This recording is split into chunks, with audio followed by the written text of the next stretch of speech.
Hello बच्चों, स्वागत है आपका मेरे यूट्यूब चैनल पे। आज हम शिक्षा निदेशालय द्वारा दी गई क्लास 7 की वर्कशीट 11-12 डिस्कस करेंगे, जिसका सब्जेक्ट है विज्ञान और डेट है इसकी 6 नवंबर 2020। यहाँ पर बच्चों आप अपना नाम लिखेंगे, यहाँ पर आप अपने कक्षा अध्यापक का नाम लिखेंगे। तो बच्चों, वर्कशीट को स्टार्ट करने से पहले जल्दी से आप मेरे YouTube channel Rishabh computer classes को सब्सक्राइब कर दीजिए बच्चों, ताकि जो भी मैंने वीडियो डालूँ उसका नोटिफिकेशन आपको तभी की तभी मिल जाए बच्चों। तो आज हम पढ़ेंगे वर्कशीट में पादपों में पोषण की अन्य विधियां। तो कौन कौन सी अन्य विधियां हम पढ़ेंगे, देखते हैं इसमें। तो मनुष्य और अन्य प्राणियों की तरह कुछ पादप भी अपने पोषण के लिए अन्य पादपों द्वारा निर्मित खाद्य पर निर्मित होते हैं।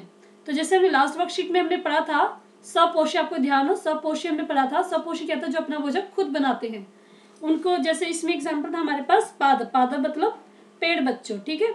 तो लेकिन इस वर्कशीट में हम पढ़ेंगे कि कुछ पेड़ ऐसे भी होते हैं जो मनुष्य की तरह दूसरे पेड़ पौधों पर डिपेंड करते हैं, उन पर निर्भर करते हैं। उनको हम क्या बोलते हैं बच्चों, विषम पोषी कहते हैं। उन पेड़ों को हम क्या कहते हैं बच्चों, विषम पोषी। यह प्रणाली विषम पोषी प्रणाली कहलाती है। चित्र को देखिए, यह है अमरबेल का पादप है। तो ये आपने देखा भी होगा कई बार, किस चीज का पेड़ है बच्चों, अमरबेल का। इसमें क्लोरोफिल नहीं होता है, इसकी जो पत्ते होते हैं इसमें क्लोरोफिल नहीं होता है। ये अपना भोजन उस पादप से प्राप्त करते हैं जिस पर ये आरोहित होते हैं।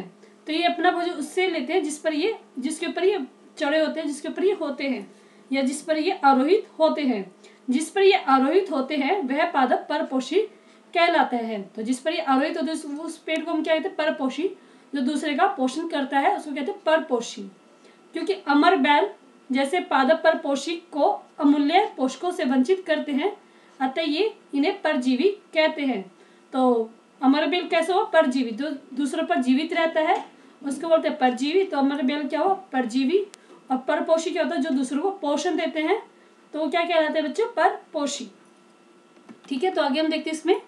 क्या आपने ऐसे पादपों को देखा है अथवा सुना है जो जंतुओं का भक्षण करते हैं? तो आपको नई बात सुनने में आई होगी आज ये, कि कुछ पेड़ ऐसे भी होते हैं जो जीव जंतुओं का भक्षण करते हैं, मतलब उनको खाते हैं। हाँ बच्चों, होते हैं ऐसे पेड़। तो देखते हैं इसमें हम, जैसे कि आपको दिखाई गया कुछ ऐसे पादप भी हैं जो कीटों को पकड़ते हैं तो उन्हें पचा जाते हैं। ऐसे पौधे हरे या अन्य किसी रंग के हो सकते हैं। ठीक है, ऐसे पादप होते हैं, और ये जो पेड़ होते हैं, पौधे होते हैं, ये किसी रंग के भी हो सकते हैं या फिर हरे रंग के भी हो सकते हैं। चित्र के पादप को देखिए, इसकी घड़े के समान दिखाई देने वाली संरचना वास्तव में उसकी पत्ती का रूपांतरित भाग है। तो जैसे कि आपको यहाँ पे घड़ी के रूप में दिखाई दे रही है, तो इसका पत्ती का रूपांतरित मतलब पत्ती का बदला हुआ रूप है बच्चों। पत्ती का शीर्ष भाग घड़े की ढक्कन बनाता है। जो इसका आगे का भाग है, जैसे कि आपको दिखाई घड़ी का क्या दिखाई, ढक्कन दिखाई दे रहा है आपको। घड़े के अंदर अनेक रोम होते हैं। जो ये घड़े हैं, जैसे घड़ा दिख रहा है आपको, जिसे इसमें जैसे घड़ा जैसे दिख रहा है, जैसे ये, तो घड़े में काफी सारे रोम होते हैं। जब कोई कीट घड़े में प्रवेश कर जाता है तो वह बाहर नहीं निकल पाता है। घड़े में उपस्थित पाचक रस द्वारा कीटों का पाचन हो जाता है। तो ये घड़ा जैसे आपको दिखाई दे रहा है, इसमें क्या होता है, बहुत सारे रस होते हैं।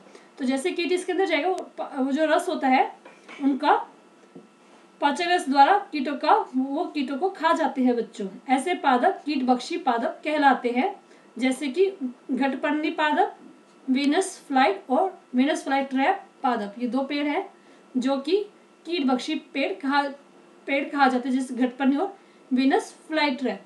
ठीक है, तो आगे देखते हैं इसमें। ये पादप कीटों के ऊपर इसलिए निर्भर होते हैं क्योंकि इस प्रकार के पादपों को मृदा से सभी आवश्यक पोषक तत्व नहीं मिल पाते। ये इसलिए खाते हैं क्योंकि जो पेड़ होते हैं, ये पेड़, उनको मृदा मतलब मिट्टी से सभी पोषक तत्व नहीं मिल पाते।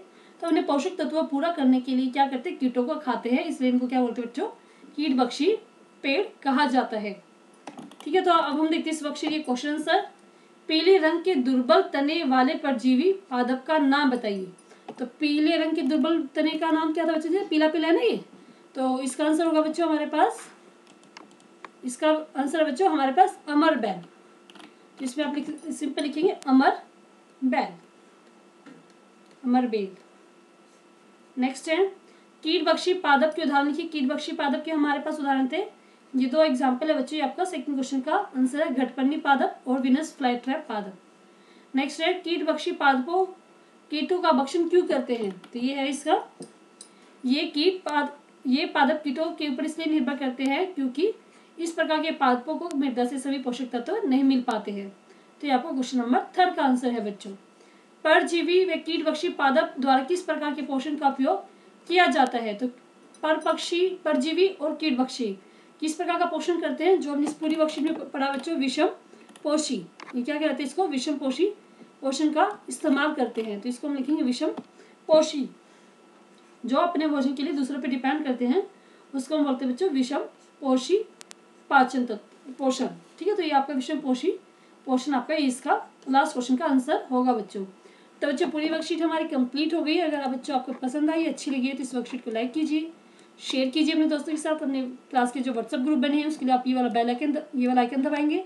सब्सक्राइब कीजिए मेरे यूट्यूब चैनल ऋषि कंप्यूटर क्लासेस के, उसके लिए आप ये वाला बेल आइकन दबाएंगे। उसके बाद आपके पास 3 ऑप्शन है, उसमें आप दबाएंगे ऑल बटन, तभी आप मेरी सभी नोटिफिकेशन आपको मिल पाएंगे बच्चों। Thank you very much.